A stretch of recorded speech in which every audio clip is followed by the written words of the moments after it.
A lot of people are under the illusion that I can't make a big mess. Well, my studio has been a bit of a mess for a while now.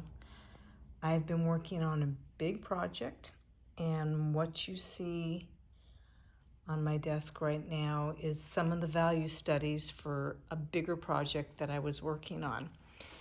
And I wanted to share it with you, but I wasn't exactly sure how to show them all together. So I just lined them up down here on the floor. So as I bring you into the studio, you can see they run about the length of the floor. Each one of the paintings is 17 by 30 inch, and they're for a big project, a new hospital that is being built in Southern California. I'm not going to say where just yet, but I do want to share the paintings with you. They are all of a Japanese garden. So with this project, each floor has a different theme, and I got the floor that is the main surgery floor. These 7 paintings will be enlarged 4 times their size, and they're going to use the scan to create a larger image that is then going to be adhered to this long corridor.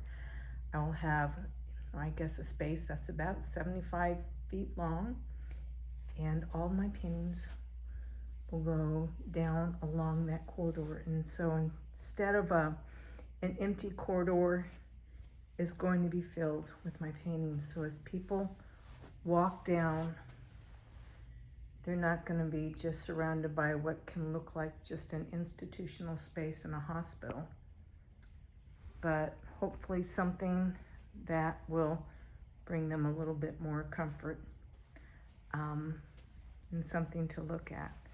So all of the Japanese garden, I am really excited to have this project be basically done.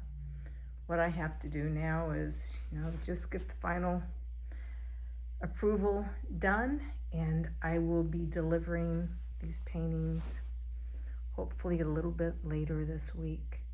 So I wanted to show them all together as one body of work before they go away. This wasn't particularly an easy project for me. It took me out of my comfort zone in so many ways. I don't really do a lot of landscapes, so it required that I stretch and grow just a little bit more, but I'm really happy that they will be heading out the door soon because I'm ready to get on to something new. But I wanted to share all of them with you before they go away.